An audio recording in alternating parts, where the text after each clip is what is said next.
السلام عليكم ورحمة الله وبركاته. نحمد ونصلي على رسوله النبي الكريم وعلى آله وأصحابه أجمعين. আমরা মহান আল্লাহ সুবহানাহু ওয়া তাআলার দরবারে শুকরিয়া আদায় করি যে আল্লাহ রাব্বুল আলামিন পবিত্র মুহররম মাসের পবিত্র জুমার দিনে আল্লাহ রাব্বুল আলামিন তার হুকুম পালন করতে আসার জন্য তৌফিক দান করেছেন। সে আল্লাহ পাকের শুকরিয়া আদায় করি, সবাই এক বাক্যে বলে আলহামদুলিল্লাহ। এরপরে লক্ষ্য করি দরুদ ও সালাম পেশ করি সরওয়ারে কায়নাত আশরাফুল আম্বিয়া বিশ্ব মানবতার মুক্তির দূত জনাব মুহাম্মদ রাসূলুল্লাহ, সবাই বলি সাল্লাল্লাহু আলাইহি ওয়াসাল্লাম। গত জুমায় আমরা আলোচনা করেছিলাম মুহররমের শিক্ষা ও তাৎপর্য, মুসা আলাইহিস সালামের মুক্তি এবং ফেরাউনের সমুদ্রে ডুবে সলিল সমাধির ইতিহাস। আজকে আমরা আলোচনা করব যে আমাদের জীবনে সাহাবায়ে কেরাম রাদিয়াল্লাহু তাআলা আনহুম তিনাদের আদর্শ এবং ইসলামী জীবন ব্যবস্থায় তিনাদের শাসনকাল। আজকে আমরা যে সাহাবীর সম্পর্কে আলোচনা করব সেই সাহাবীর সম্পর্কে রাসূলুল্লাহ সাল্লাল্লাহু আলাইহি ওয়াসাল্লাম বলেছেন যে আমার পরে কেউ তো নবী হবে না, যদি আমার পরে কেউ নবী হতো তাহলে সে হতো উমর রাদিয়াল্লাহু তাআলা আনহু সম্পর্কে রাসূলুল্লাহ সাল্লাল্লাহু আলাইহি ওয়াসাল্লাম এই বক্তব্য বলেছেন।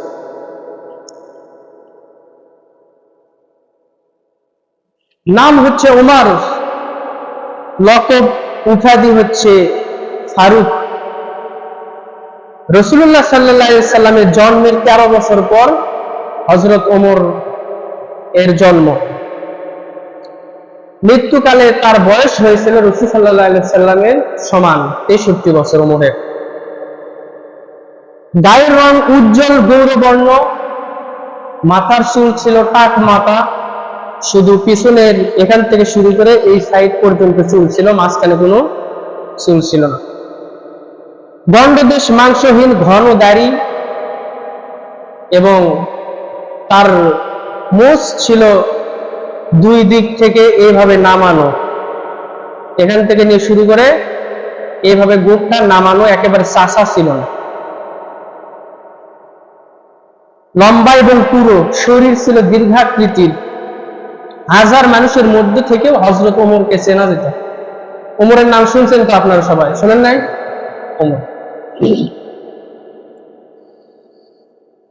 ওমর ইবনে খাত্তাব, খাত্তাব হচ্ছে তার পিতার নাম, আর আল ফারুক হচ্ছে তার উপাধি। মাতার নাম হানতামা। হযরত ওমর রাদিয়াল্লাহু তাআলা আনহু তিনি বাল্যকালে মেষ চড়াতেন তার পিতার খাত্তাবের, আর তার পিতা খাত্তাব ছিল খুব কঠোর আর অত্যন্ত নিরস ব্যক্তি। যদি ওমর মরুভূমিতে উট চড়াতে গিয়ে যদি ক্লান্ত হয়ে যদি বিশ্রাম নিতেন, তাহলে পিতা তাকে খুব প্রহার করত, মারধর করত। কিন্তু এমন একদিন এসেছে যে এক আল্লাহ ছাড়া আর কারু কর্তৃত্ব করার আর কারু সুযোগ নাই ওমরের উপরে। সেই সময়টা হচ্ছে তিনি যখন আমিরুল মুমিনিন, অর্ধেক পৃথিবীর খলিফা আর রাষ্ট্রনায়ক, তখন এক আল্লাহ ছাড়া কারু হুকুম ওমরের উপর চলত না। হযরত ওমর ছিলেন একজন অভিজাত্য আরবের ব্যক্তিত্ব, যিনি যুদ্ধবিদ্যা, কুস্তিগিরি, কবিতা, আরবি কবিতা, সাহিত্য এগুলো বিষয়ে পাণ্ডিত্য ছিলেন। আরবের সময় অর্থাৎ রাসূলুল্লাহ সাল্লাল্লাহু আলাইহি সাল্লামের নবুয়ত প্রাপ্তির সময় গোটা কুরাইশ বংশে মাত্র 17 জন লেখাপড়া জানতেন, তাদের মধ্যে ওমর ছিলেন অন্যতম। অর্থাৎ আরবদের সময়ে যে সম্মানজনক পেশা ছিল ব্যবসা বাণিজ্য, হযরত ওমর এই ব্যবসা বাণিজ্যই করতেন। এখনো ব্যবসা বাণিজ্য আছে না নাই? আছে। তার মানে ব্যবসা হচ্ছে সবচেয়ে বড় পেশা, যেখানে কারো কোনো কি নাই, হুকুম চলে না। আমার ইচ্ছা হলে আমি ব্যবসা আজকে করলাম, না করলে বন্ধ রাখলাম, কারো অধীন থাকা যায় না। সেই জাহিলিয়াতের যুগে হযরত ওমরের সুনাম সমগ্র আরব জাহানে ছড়িয়ে পড়ত। তিনি অন্যায়কে কখনো প্রশ্রয় দিতেন না। জাহিলিয়াতের যুগে যখন নও-মুসলিমদের উপর নির্যাতন চলতো, সাহাবীদের উপর নির্যাতন চলতো, আবু জেহেল, উতবা, সাইবা, এরা যখন নির্যাতন চালাতো, ওমর সেই নিজের চোখে সেই দৃশ্যটা দেখতেন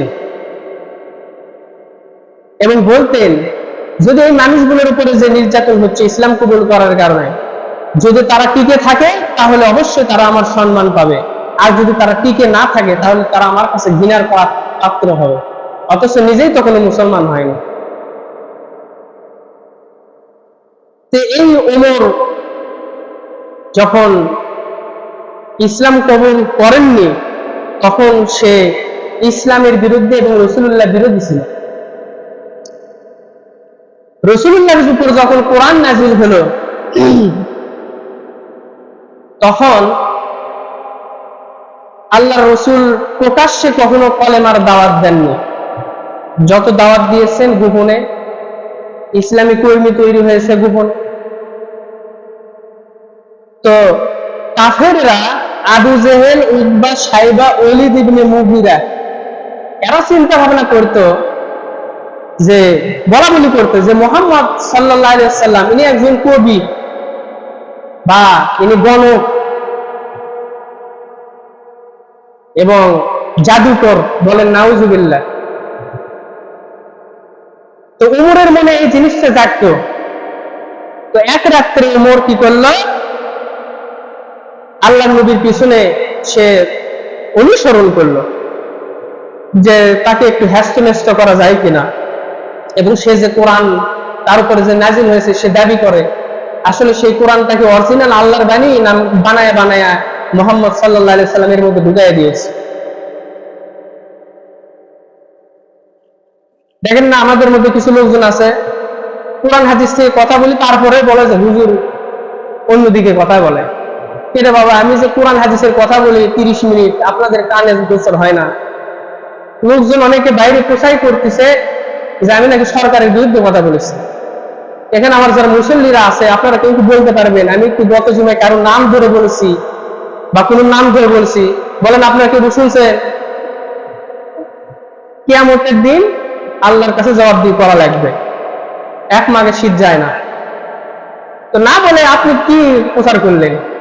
30 মিনিট আলোচনা করলাম, ভিডিও আছে, আমার যে ভিডিও করতেছি, গত জুমার ভিডিও আছে, পারলে আপনারা শুনেন যে আমি কারো নাম ধরে কোন দলকে গালি দিয়েছি, কারো নাম ধরে কাউকে গালি দিয়েছি, বিরুদ্ধাচরণ করেছি? না, কখনো না। কোরআন হাদিস বাদ দিয়ে আমি কারো বিরুদ্ধাচরণ করবো কেন? কোরআন সেটা বলছে আমি সেটাই বলার চেষ্টা করছি। এখন যদি আপনি নিজের গা পারে নিজেই যদি বলেন যে আমার বিরুদ্ধে বলছে, তো সেটা আমার কি করার? এগুলো বাদ দিতে হবে। কোরআন বানানোর ক্ষমতা পৃথিবীর কোন মানুষের আছে নাকি?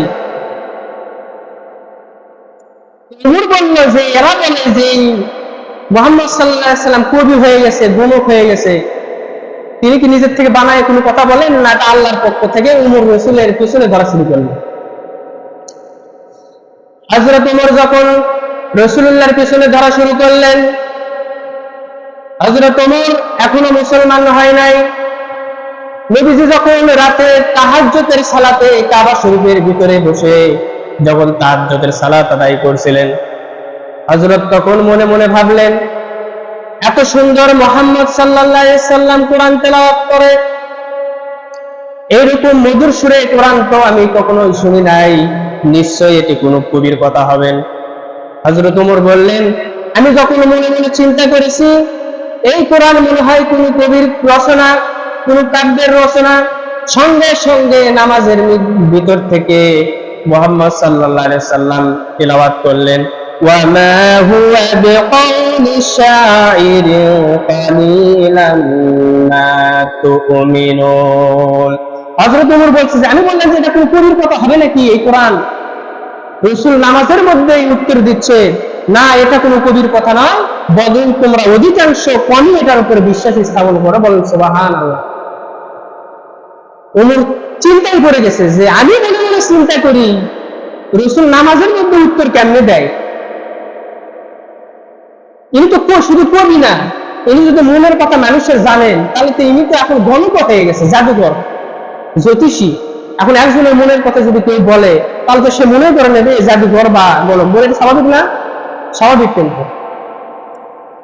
হযরত ওমর বলেন, আমি মনে মনে ভাবলাম মুহাম্মদ সাল্লাল্লাহু আলাইহি সাল্লাম মনে হয় কবি হয়ে গেছেন।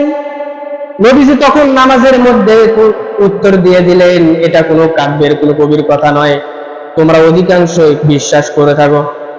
হযরত ওমর যখন বললেন এটা কোনো কবির কথা নয়, তাহলে হয়তো মুহাম্মদ সাল্লাল্লাহু আলাইহি সাল্লাম ভিতরে ভিতরে গণক হয়ে গেছেন, না হলে আমি মনে মনে ভাবি তিনি কেমনে সেটা নামাজের মধ্যে উত্তর দিয়ে দেন।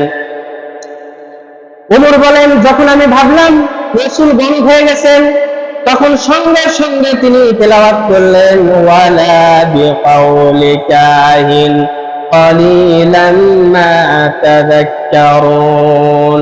রাসূল সঙ্গে সঙ্গে তেলাওয়াত করলেন যে এটা কোনো গণকের কথা নয় কিংবা জ্যোতিষীর কথা নয়, বরং তোমরা অধিকাংশ অনুধাবন করো না, চিন্তা করো না যে এটা কার কথা। হযরত ওমর এখন চিন্তায় পড়ে গেছে যে যা মনে মনে আমি চিন্তা ভাবনা করি পিছন থেকে দাঁড়িয়ে, আর মুহাম্মদ সাল্লাল্লাহু আলাইহি সাল্লাম নামাজের মধ্যে আমার কথা উত্তর দেন, বিষয়টা কি? তিনি চিন্তা ভাবনা করলেন, কবিও নয়, গণকও নয়, তাহলে তিনি আসলে কে? তাহলে এই বাণীগুলো কার, কথাগুলো কার? হযরত ওমর যখন মনে মনে চিন্তা করছেন তিনি কবিও নন, গণকও নন, জ্যোতিষও নন, তাহলে তিনি কে? আর তিনি যে বিষয়গুলো তেলাওয়াত করেন সেটা কার বানানো কিতাব? কাফেরেরা আবু জেহেল, ওলীদ ইবনে মুগীরা, উদ্বা সাহেবা বলে মুহাম্মদ নিজের থেকে বানায়া কোরআনের মধ্যে চালায় দিয়েছেন। তাহলে কোরআনের মধ্যে চালায় যদি দেন, তাহলে আমি ভাবনার সঙ্গে সঙ্গে এই কথার জবাব তিনি কেমনে দেন? ওমর যখন চিন্তা করতেছে, রাসূল সাল্লাল্লাহু আলাইহি সাল্লাম নামাজের মধ্যে তেলাওয়াত করলেন, তানজিলুম মির রাব্বিল আলামিন। এই কিতাব বিশ্বজগতের পালনকর্তা আল্লাহর পক্ষ থেকে মুহাম্মদ সাল্লাল্লাহু আলাইহি সাল্লামের উপরে নাযিল হয়েছেন। বলেন সুবহানাল্লাহ। ওমর তখন বলল যে আমার জেন খুলে গেল, যেটা মানুষের কথা কখনো হতে পারে না। মানুষের ক্ষমতা আছে নাকি কোরআনে বানায়া বানায়া কিছু মানুষকে বক্তব্য দেয়? আছে নাকি? ওই যে মাঝে মধ্যে ইসলামী দুই একটা নাটকে দেখা যায় যে নতুন ইমাম নিয়োগ দিছে, ইমাম সাহেব গিয়ে সূরা ইয়াসিন তেলাওয়াত করছে, ইয়াসিন ওয়াল কুরআনিল হাকিম।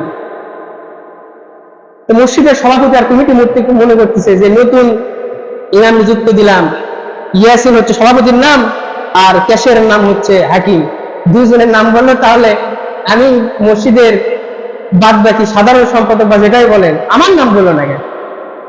ইমাম সাহেব নামাজ শেষে বলতেছে, ইমাম সাহেব আগামী জুমার থেকে আপনারা আসার দরকার নেই। কেন? মসজিদের সভাপতি ক্যাশিয়ার আমি, হত্যাকর্তা আমি, সাধারণ সম্পাদক আমি, আপনি শুধু ক্যাশিয়ার সভাপতির নাম বললেন, আমার নাম বললেন। তো ইয়াসিন আর ওয়াল কুরআনিল হাকিম এটা তো আল্লাহ আগে থেকে নাযিল করে দিয়েছেন। আমি কোনো মানুষের নাম যদি এটা হয় তা নামাজের মধ্যে ওটা তেলাওয়াত হবেই। এখন সাধারণ সম্পাদকের নাম হচ্ছে অন্য কিছু, ধরেন আবুল মিয়া বা এই জাতীয় কিছু, তো কোরআনের মধ্যে তো আর ওই আবুল মিয়া এই জাতীয় নাই। তো কোরআনের মধ্যে কেউ কোনোদিন বানায়া ঢুকে দিতে পারেন না। তো ওমর বললেন যে রাসূলের জবান থেকে তেলাওয়াত হলো যেটা আল্লাহর পক্ষ থেকে মুহাম্মদ সাল্লাল্লাহু আলাইহি সাল্লামের নাযিলকৃত কিতাব। বলেন সুবহানাল্লাহ। এরপরে হযরত ওমর কি করলেন? মক্কায় অবস্থা খারাপ, ইসলামী প্রচার প্রচারণা চলছে, মানুষের উপরে নির্যাতন চলছে। হযরত ওমর এখন রাসূলুল্লাহর দাওয়াতে অতিষ্ঠ হয়ে গেছে যে মুহাম্মদ সাল্লাল্লাহু আলাইহি সাল্লামকে একে হত্যা না করা পর্যন্ত এই মীমাংসা মিটবে না। আমি তাকে হত্যা করবো, তার গোত্রের লোকের আমাকে হত্যা করবে, খেল খতম। ওমরের চিন্তা এইরকম। তো ওমর চিন্তা করলে যে রাসূলকে হত্যা করবো, কোষ মুক্ত তরবারি নিচে, বগলের নিচে, মাথায় পাগড়ি আছে, এইরকম আপনার আবা আছে পরনে, এটা তো আরবের ঐতিহ্য। যখন রাসূল করছে তারপর থেকে এটা সুন্নতে পরিণত হয়ে গেছে। তো ওমর খোলা তরবারি নিয়ে চলছে। যাও কে পথে নঈম ইবনে আব্দুল্লাহ ওমরের বন্ধুর সাথে দেখা। ওমর কোথায় যাও? তো যাচ্ছি মুহাম্মদ সাল্লাল্লাহু আলাইহি সাল্লামের কাছে, তার সাথে আজকে একটা দফা রফা করেই ছাড়বো। তো তুমি মুহাম্মদ সাল্লাল্লাহু আলাইহি সাল্লামকে যাচ্ছ? তো হ্যাঁ যাচ্ছি, তাকে আজকে হত্যা করবো। তো তুমি যে তাকে হত্যা করবে, বনু হাশিম আর বনু জোহরা গোত্রের লোকজন কি তোমাকে ছাড়বে? তাকে তুমি হত্যা করে পার পাবে? যদিও তারা এখন ঈমান আনেনি, তারপর তার ভাতিজাকে তুমি মারবে, আবু তালিব তোমাকে ছেড়ে দেবে নাকি এমনি এমনি? তো নঈম ইবনে আব্দুল্লাহ বলতেছে যে আগে মুহাম্মদ সাল্লাল্লাহু আলাইহি সাল্লামের দফা রফা একটু পরেই করো, আগে তুমি নিজের ঘরে আগে যাও। ঘরে কি হয়েছে? তোমার বোন ফাতেমার ভগ্নিপতি সাইদ শেখ তারা তো মুসলমান হয়ে গেছে, আগে তুমি সেটা সামলাও। ওমর বের হয়েছিলেন কুশমুক্ত তরবারি নিয়ে। রাগ কি কম না বেশি? কথা বলে, রাগ কম না বেশি? তার উপরে আবার রাগ তুলে দিছে, বোন আর বোনের জামাই মুসলমান আছে, তাহলে রাগ কি দ্বিগুণ হলো না? সে চলে গেছে বাড়িতে, দরজায় কোরআন আসছে, ভিতর থেকে আওয়াজ এলো কে? ওমর জবাব দিল যে আমি। দরজা খোলো। দরজা একটু দেরিতে খোলা হলো। তারপরে ওমর বললেন যে তোমরা এই ঘরের ভিতরে কি গুনগুন করছিলে? না আমরা তো কথাবার্তা বলতেছিলাম, আমরা তো কিছু বলিনি। না তোমরা কিছু তেলাওয়াত করছিলে এই জাতীয়, আমি শুনতে পাইলাম। এই সময়ে তারা ওমর যখন রুমের ভিতরে ছিল, ঘরের ভিতরে ঢুকলো, তখন বোন সাইদ, বোন ফাতেমা ভগ্নিপতি সাইদ এবং খাব্বাব রাদিয়াল্লাহু তাআলা আনহু রুমের মধ্যে ছিলেন। খাব্বাব রাদিয়াল্লাহু তাআলা আনহু ফাতেমা এবং সাইদকে কোরআন শিক্ষা দিচ্ছিল। তো ওমর যেতে এসে গেছে, ওমরের সামনে তো দাঁড়ানোর কি নাই, শক্তি নাই, মেজাজ খুব খারাপ। খাব্বাব অন্য ঘরে চলে গেলেন। ভগ্নিপতি বললেন যে আমরা নিজেদের মধ্যে কথাবার্তা বলছিলাম। ওমর বললেন যে সম্ভবত তোমরা ধর্ম ত্যাগ করেছো, বাপদাতার ধর্ম, তোমরা সম্ভবত মুসলমান হয়ে গেছে। সাইদ তখন বললেন যে তোমার ধর্ম ছাড়া যদি অন্য কোথাও আমরা কোনো ধর্ম পাই যেটা তোমার ধর্ম থেকে সত্য ধর্ম, তাহলে কি আমরা সেটা গ্রহণ করবে না? ওমর তুমিও কি সেটা গ্রহণ করবে না? কথা শোনা মাত্র ওমরের কি হয়ে গেল? মাথা গরম হয়ে গেল। তখন ওমর তার ভগ্নিপতিকে মারধর আরম্ভ করে দিল। তার বোন ফাতেমা এসে তাকে আটকাচ্ছে, তুমি তাকে মারছো কেন? যদি তোমার বাপদাদার ধর্ম থেকে যদি আমার কাছে সত্য ধর্ম ইসলাম চলে আসে, তাহলে আমি কি সেটাই ধরে থাকবো? আমি কি মুসলমান হব না? যদি তাই হয় তাহলে আমি সাক্ষ্য দিচ্ছি, তুমি শোনো। আশহাদু আল্লা ইলাহা ইল্লাল্লাহু ওয়া আশহাদু আন্না মুহাম্মাদান আবদুহু ওয়া রাসূলুহু। ফাতেমা তখন ওমরের সামনে এই কালেমা পড়লেন। ওমর সঙ্গে সঙ্গে রাগ করে গেল। ফাতেমার মনে মুখে চপাটাঘাত করলো, নাক দিয়ে রক্ত বের হলো, ঠোঁটটা এবড়ো তেবড়ো হয়ে গেল। এরপরে হযরত ওমরের চিন্তা আসলো, এই যে কোরআনের তেলাওয়াত করতেছে, এই কাফেরেরা তো এই কোরআনের ব্যাপারে বলতো। আমি মক্কা নগরীতে দেখেছি যারা ইসলাম আনয়ন করে তাদেরকে শত আঘাত আনার পরেও তারা দিন থেকে ফিরে যায় নাই। নিশ্চয়ই এই ধর্মটা সত্য ধর্ম হবে। হযরত ওমর পাক পবিত্র হলেন। বোন ফাতেমাকে বললেন, বোন তোমরা যে জিনিসটা তেলাওয়াত করছিলে আমাকে দেখাও, আমি একটু পড়তে চাই। হযরত ওমর যখন চাইলেন, ফাতেমা আর সাইদ তখন কোরআনে কারীমের সূরা তাহা ওমরের সামনে দিলেন। খাব্বাব ঘর থেকে বের হয়ে আসলেন। হযরত ওমর তখন সূরা তাহা তেলাওয়াত করলেন, তাহা মা আনজালনা আলাইকাল কুরআনা লিতাশকা। হযরত ওমর এই সূরা তেলাওয়াত করলেন, তার জেন শক্তি খুলে গেল, তার চোখ দিয়ে পানি পড়তে থাকলো। হযরত ওমর তখন কি আর তার সুযোগ আছে অমুসলিম থাকার? বর্ণ সুযোগ আছে? সুযোগ নাই। তখন খাব্বাব বেরিয়ে আসলো। এরপরে খাব্বাব বললেন যে ওমর তোমার জন্য সুসংবাদ আছে। বৃহস্পতিবার রাতে রাসূল সাল্লাল্লাহু আলাইহি ওয়াসাল্লাম দুইজনের জন্য আল্লাহর কাছে দোয়া করছেন। একজন হচ্ছেন ওমর ইবনুল খাত্তাব আর একজন হচ্ছে ওমর ইবনুল হিশাম আবু জাহাল। আল্লাহ পাক তোমার জন্য আল্লাহ পাক দোয়া কবুল করেছেন, আল্লাহ পাক তোমাকে ইসলামের জন্য দিয়ে দিবেন। এরপরে খাব্বাব বললেন, ওমর বললেন যে তাহলে আমাকে তোমরা রাসূলুল্লাহর কাছে নিয়ে চলো। রাসূল কোথায় আছে? বলে দারুল আরকাম, তিনি সেখানে রাসূল আছে। ওমরের কাছে এখন কি আছে? তরবারি। কি আছে? তরবারি। এখন এবং এই তরবারি নিয়ে যদি দারুল আরকামে যায়, দারুল আরকামে আছে কে? হযরত হামজা রাদিয়াল্লাহু তাআলা আনহু, তিনি সবে মাত্র কি হয়েছে? মুসলমান হয়েছে। হামজার কাছে আসা কি মানে চারটিখানি কথা নাকি? জীবনে ফিরে যেতে পারবে? উতবাকে যে হামজা রাদিয়াল্লাহু তাআলা আনহু কতল করেছিলেন বদরের যুদ্ধে, দারুল আরকামে ওমর গেল, গিয়ে দরজায় কোরআন আনলেন। এখন ভিতরে তো কয়েকজন সাহাবী আছে, আম্মার ইবনে ইয়াসির আছে, আব্দুল্লাহ ইবনে মাসউদ আছে, তারপরে হামজা আছে। তো দরজার ফাঁক দিয়ে দেখা যাচ্ছে যে বাহিরে কে, আগে তো দরজা খোলার কোনো কি নাই, সিস্টেম নেই, কারণ কি মক্কা নগরে তার প্রকাশ্যে ইসলাম প্রচার হচ্ছে না, গোপনে গোপনে। দুই সাইডে যদি প্রকাশ পায় যে উনি ইসলাম গ্রহণ করছে, তাহলে মনে করেন যে একবারে তাকে ধরে অবস্থা খারাপ, তার উপর নির্যাতন। তো দরজায় যখন কোরআন আসছে ওমর, দরজার ফাঁক দিয়ে দেখা যাচ্ছে যে বাহিরে ওমর মুখ চোখটা লাল হয়ে গেছে, তার কোমরে খোলা তরবারি। তখন হামজা বলতেছে যে উমরের কাছে খোলা তরবারি, সে নিশ্চয়ই কোনো কুটবুদ্ধি নিয়ে আসছে, কোনো খারাপ চিন্তা নিয়ে আসছে, দরজাটা খুলে দেয়, যদি সে ইসলাম কবুল করে তাহলে ভালো, আর যদি সে না করে তাহলে এখান থেকে জান নিয়ে সে ফেরত দিতে পারবে। হযরত ওমরকে যখন দরজা খুলে দেওয়া হলো, রাসূলুল্লাহ সাল্লাল্লাহু আলাইহি সাল্লাম দারুল আরকামে রয়েছেন, আল্লাহর পক্ষ থেকে জিবরাইল আলাইহিস সালাম কোরআন নাজিল হচ্ছে। তারপরে ওমর যখন ঘরের ভিতরে আসলো, রাসূল সাল্লাল্লাহু আলাইহি সাল্লাম ওমরের কাছে এসে তার তরবারি আর তার হাত অর্থাৎ তার কাপড়টা ধরলেন। হযরত ওমর বললেন, ইয়া রাসূলুল্লাহ, আমার দিল সাফ হয়ে গেছে, আমি আর অমুসলিম থাকলাম না। হযরত ওমর তখন কালেমা পড়ে মুসলমান হয়ে গেলেন। লা ইলাহা ইল্লাল্লাহ ওয়া আশহাদু আন্নাকা রাসূলুল্লাহ, আল্লাহ ছাড়া কোনো মাবুদ নাই, হে আল্লাহর রাসূল, আমি সাক্ষ্য দিচ্ছি আন্নাকা রাসূলুল্লাহ, আপনি হচ্ছে অবশ্যই অবশ্যই আল্লাহর রাসূল, কোনো সন্দেহ নাই। বলেন সুবহানাল্লাহ। ভাইরা, আমরা যে মাথায় টুপি দিছি, পাঞ্জাবি পরছি, এটা কিন্তু এমনি এমনি আসেনি, এইরকম ত্যাগ তিতিক্ষার মাধ্যমে আসছে, কিন্তু আমরা গুরুত্ব বুঝি না। বাপ মুসলমান, আমিও মুসলমান, কি হয়েছে, শুক্রবার যাও নামাজ পড়ে, তারপরে যা আছে হয়ে যাক সকালে, এইরকম চিন্তা ভাবনা।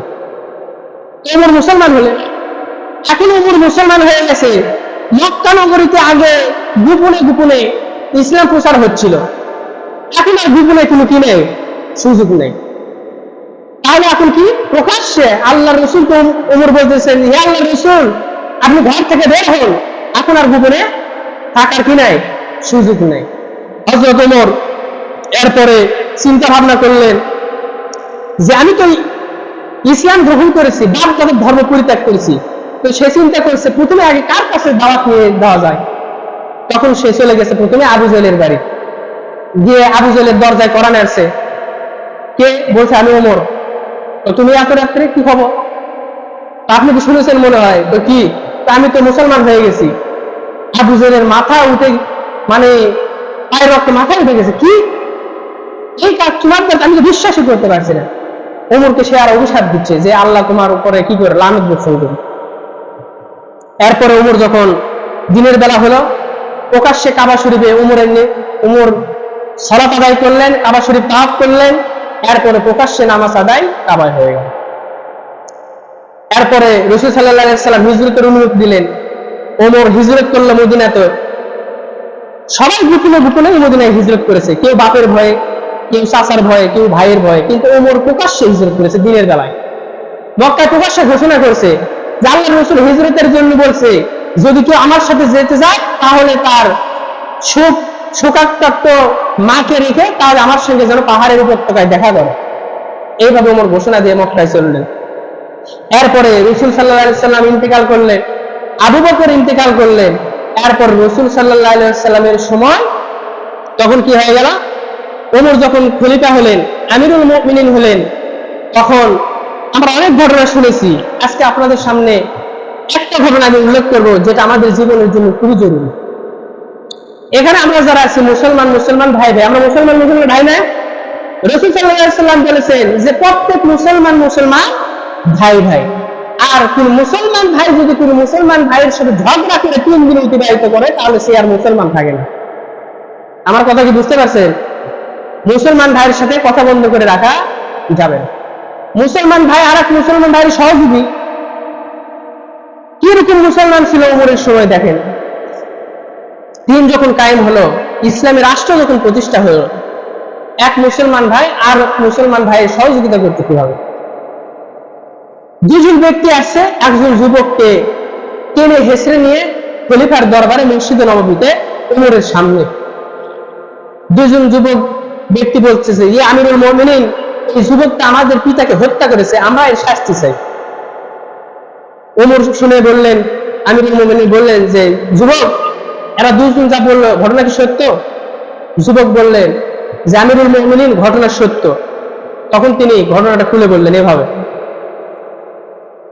যুবককে বলতেছে, ইয়ে আমিরুল মুমিনিন, আমি ক্লান্ত হয়ে যখন মরুভূমির ছায়াতে যখন আমি বিশ্রাম নিচ্ছিলাম, তখন আমার ঘুম ধরে গেল।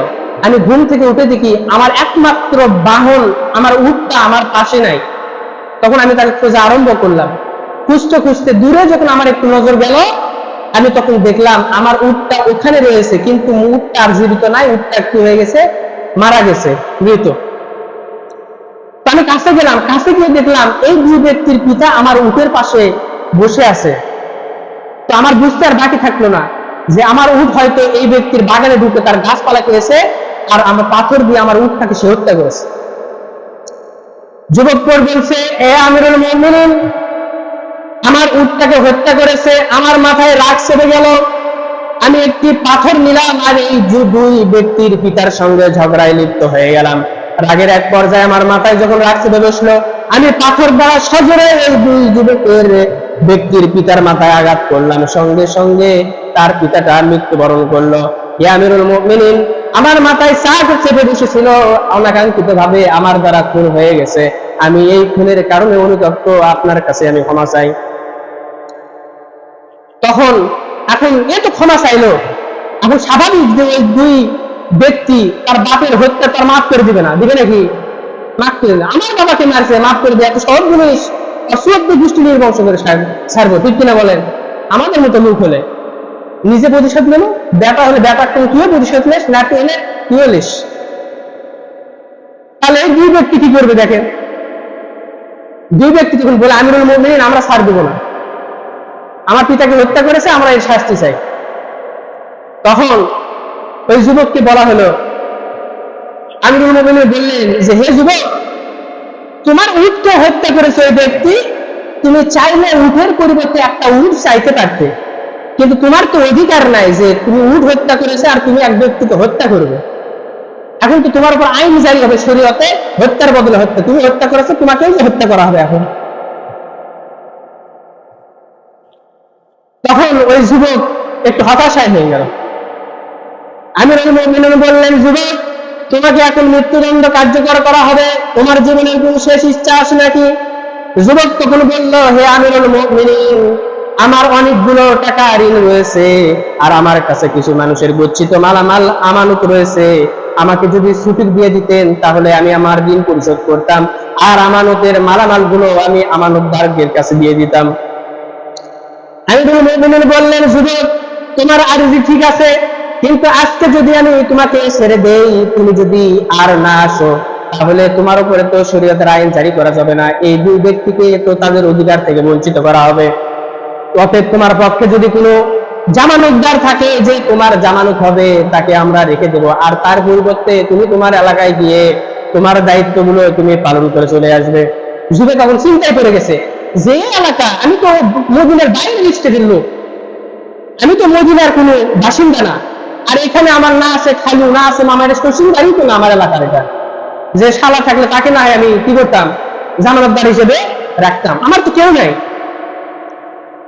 যুবক তখন বিচলিত হয়ে গেল, এখন আমার কি হবে? আজকে যদি এই হত্যার রায় যদি আমার উপরে কার্যকরী না হয়ে যায়, কিয়ামতের দিন খুনের আসামি হওয়ার কারণে ওই আল্লাহর জাহান্নামে চলে যেতে হবে। তৎক্ষণাৎ মুহূর্তে এইরকম শুক্রবারে জুমার দিন, জুমার নামাজের পর যখন এইরকম আলোচনা চলতেছে, এইরকম মাহফিলের ভিতর থেকে একজন সাহাবী আবু যর গিফারী রাদিয়াল্লাহু তাআলা আনহু তিনি উঠে দাঁড়ালেন আর বললেন, এই যুবকের জামানতদার আমি হলাম, একে তুমি তার এলাকায় ফিরে যেতে দাও। মদিনার সবার অবাক হলেন, আবু যর গিফারী এটা কি করলো? এই যুবক, আমরা তাকে জীবনে দেখিনি, না কোনোদিন আমাদের শহরে আসছে, এক অপরিচিত যুবকের জন্য নিজের জীবনটাকে আজকে ফাঁসির কাস্টে ঝোলানোর চেষ্টা করতেছে। এর কি কি কোনো কিছু হয়েছে নাকি? সবাই চিন্তার ছাপ। এরপরে জামানতদার হিসেবে আবু যরকে রাখা হলো। যুবক ঘোড়ার দৃষ্টি আরোহণ করলেন, দ্রুত গতিতে তার এলাকায় গিয়ে সে হাজির হয়ে গেল। এক সপ্তাহের কাছাকাছি চলে আসছে। এরপরে শুক্রবারের দিন জুমার নামাজের সময় হযরত খলিফা আমিরুল মুমিনিন ওমর অপেক্ষায় আছেন। সারা মদিনায় এক সপ্তাহ ধরে সুখের ছায়া আর চিন্তার ছাপ। না জানি একজন যুবকের জন্য, একজন জলিল কদর সাহাবীর জীবন আজকে ফাঁসির কাস্টে ঝুলে যায়। কেন মনে চিন্তা নেই? কেন মনে শান্তি নেই? চিন্তার বিষয় এটা বলেন যে একজন সাহাবী কাউকে চিনে না, অথচ তার জীবনে নিজের জীবনের মায়া ত্যাগ করে অপরিচিত এক যুবকের জন্য নিজের জান কুরবান করবেন। শুক্রবারের দিন নামাজের সময় হয়ে গেছে। লোকজনের ভিতরে আগ্রহ, যুবক আসে নাকি, যুবক না আসার কারণে আবু যর গিফারির জীবনটা আজকে বিলীন হয়ে যায়, ফাঁসির কাস্টে চলে যায়। সবার মনে যখন এই ধারণা, জুমার নামাজ শুরু হয়ে গেছে, নামাজ শেষ হয়ে গেল। নামাজের পর এখন রাষ্ট্রীয় যে আইন, হত্যার বদলে হত্যা, সেটা কার্যকর হবে। সবাই খুব চিন্তায় পড়ে গেছে। এখনো ওই যুবকটা আসেনি। কথা ছিল জুমার নামাজের আগে সে মসজিদে নববীতে সে হাজির হয়ে যাবে, কিন্তু এখনো আসলো না। আমিরুল মুমিনিন পত্র মারফত আবু যর গিফারির বাড়িতে পাঠিয়ে দিলেন, ওই যে যুবক যে নাকি হত্যা করেছিল সে এখনো আসেনি। আবু যর গিফারির বাড়িতে খবর হয়ে গেল, নামাজ শেষে আবু যর গিফারি তো বাড়ি চলে গেছে, ওকে আবার ডেকে নিয়ে আসো, তার উপরে শরীয়তের আইন জারি করা হবে। মদিনায় কান্নার রোল করে গেল। একজন জান্নাতি সাহাবী আজকে ফাঁসির কাস্টে জ্বলবে, এর মধ্যে দুঃখ আর কারণে আমিরুল মুমিনিন নিজেও তো তখন চিন্তায় পড়ে গেলেন যে আজকে এই মদিনা শহরে কি হতে চলছে। এটা চিন্তার বিষয় না? সাহাবী আবু যর গিফারি, কোন কথা, ওই সাহাবী সম্পর্কে আপনার ধারণা আছে? ইনশাআল্লাহ কোনোদিন সুযোগ হলে আবু যর গিফারির জীবন আলোচনা করব। আবু যর গিফারি চিঠি চলে গেছে বাড়িতে, তিনি চলে আসছেন। আমিরুল মুমিনিন তার কথা ফালানোর কি নাই, সুযোগ নেই। ঘুষ দেওয়ার কোনো কি নাই, সুযোগ নেই। ঘরের ভিতরে বসে ফাইল করবেন 50,000 টাকা দিয়ে, 50,000 টাকা দাও, যা হয়ে গেছে। সুযোগ আছে নাকি? সুযোগ নাই। আমাদের মতো দেশ হলে সম্ভব ছিল, টাকা দিয়ে পারবো, কিন্তু এখানে ঘুষ দেওয়ার সুযোগ নেই। এমনিতে ঘুষ দেবেন, রাষ্ট্রপ্রধান কল্লা থাকবে আপনার। আবু যর চলে আসছে। আবু যর রাদিয়াল্লাহু তাআলা আনহু এখন চলে আসছে। জল্লাদ এখন চিন্তা করতেছে, জীবনে কত মানুষের আমি ফাঁসি দিয়ে দিলাম, ফাঁসির কাস্টে ঝুলিয়ে দিলাম, কিন্তু আজকে আমি এমন একজন ব্যক্তির ফাঁসি দিচ্ছি, আমার পা তো আর সরে না, জল্লাদের পা আটকায় যায়, ফাঁসির কাস্টে আর যেতে চায় না। হযরত আবু যর গিফারিকে যখন ফাঁসির কাস্টে আনা হলো, তিনি চলতে থাকলেন আর চিন্তা করলেন, যুবকটা আসলো না, ফাঁসিটা বুঝে কার্যকর হয়ে যাবে। সবাই শুধু তাকায় মরুভূমির ওই দরজার শহরের শেষ প্রান্তে, যে এখনো কোনো যুবককে দেখা যাবে নাকি যে ঘোড়ার পিষ্টে দুলমুদন ভাবে ফিরে আসতেছে মদিনার দিকে। পরক্ষণ পরে নজর পড়লো ওই যে যুবক যে বলেছিল আমি ঠিক এক সপ্তাহ আগে জুমার নামাজের আগে হাজির হয়ে যাব। দেখা গেল ধুলা মাখা মলিন চেহারা নিয়ে ওই যুবকটা মসজিদে নববী হযরত ওমরের সামনে এসে হাজির হয়ে গেছে। হযরত ওমর বললেন, হে যুবক, এত তুমি কেন দেরি করলে? তোমার তো আসার কথা ছিল জুমার নামাজের আগে, আর কিছুক্ষণ যদি তুমি দেরি করে আসতে তাহলে তোমার যে ফাঁসির রায়টা আজকে আবু যরের উপরে কার্যকর হয়ে যেত, আইন তার নিজস্ব গতিতে চলতো, কেউ তাকে ছাড় দিত না। যুবক বলতেছে, আমি বাড়িতে গিয়ে আমার সমস্ত কাজ কারবার সেরেছি, যত ঋণ ছিল পরিশোধ করেছি, আমানতদারের আমানত দিয়ে দিয়েছি, মা বাবার থেকে বিদায় নিয়েছি, নবপরিণতা স্ত্রী কেবল সবে মাত্র বিয়ে করেছি, স্ত্রীর কাছ থেকে অনুমতি নিয়ে এসেছি। আসার পথে আমার এই ঘোড়াটা অসুস্থ হয়ে পড়ে, পায়ে যেন কি হয়েছে, যার কারণে এই মদিনায় ঢুকতে দেরি হয়ে গেল। ওমর আমিরুল মুমিনিন বলতেছেন, হে যুবক, তুমি চাইলেই তো আজকে ফেরত নাও আসতে পারতে, তুমি তো পালিয়ে যেতে পারতে, কেন আসো? যুবক বলতেছে, আমিরুল মুমিনিন, আমি ইচ্ছা করলে আজকে আমি পালায় থাকতে পারতাম, কিন্তু কিয়ামতের দিন অথবা এই পৃথিবীর শেষ পর্যন্ত কোনো মানুষ যেন বলতে না পারে একজন মুসলমানকে বিপদে সাহায্য করার জন্য এগিয়ে আসার কারণে আর একজন মুসলমান বিপদে পড়ে গেছে, এর কারণে আমি আজকে এই আমার ফাঁসির কাজ নিতে এসেছি। আর কিয়ামতের দিন আমি ফাঁসির আসামি হয়ে আল্লাহর দরবারে হাজির হতে চাই না। আবু যরকে বললেন, আবু যর, তুমি তো এই যুবককে চেনো না, কখনো কোনদিন দেখোনি, তাহলে তার জামানতদার তুমি কেন হলে? আবু যর বললেন, ইয়া আমিরুল মুমিনিন, কেউ যেন না বলতে পারে একজন মুসলমান, অপরিচিত মুসলমান বিপদে পড়েছে, অথচ মদিনাতে কত শত মুসলমান, কেউ মুসলমানের বিপদে সাহায্য করতে এগিয়ে আসেনি। এখন ওই দুই ব্যক্তি কি করবে? তার পিতাকে ফাঁসির আসামিদের ফাঁসি দেওয়া লাগবে। এখন এই দুইজনের কথা শোনা মাত্র ওই পিতার দুই সন্তান বলল, আমিরুল মুমিনিন, আমার পিতাকে যে যুবকটা হত্যা করেছে এই যুবকের ফাঁসি আমরা চাই না, আমরা তাকে মাফ করে দিলাম কিয়ামতের দিন, অথবা এই পৃথিবীর শেষ সময়ে মানুষ এই আলোচনা করতে পারে একজন মুসলমান অনাকাঙ্ক্ষিত ভাবে আর একজন মুসলমানকে হত্যা করেছে, নিজের ইচ্ছায় নয়। আজকে যদি একে মাফ না করে দেই, তাহলে কিয়ামতের দিন মানুষ বলবে কোন মুসলমান আর কোন মুসলমানকে ক্ষমা করে কখনো দেয়নি। এই হচ্ছে মুসলমান। কিন্তু আজকে আমরা মুসলমান নেই। আজকে মুসলমান এক মুসলমান ভাইয়ের কেমনে দুষ ধরবে, তাকে কেমনে বিপদে ফালানো যাবে, এই চিন্তাই থাকে। আল্লাহ রাব্বুল আলামিন আমাদেরকে শিক্ষা নেওয়ার তৌফিক দান করেন। সবাই বলে আমিন।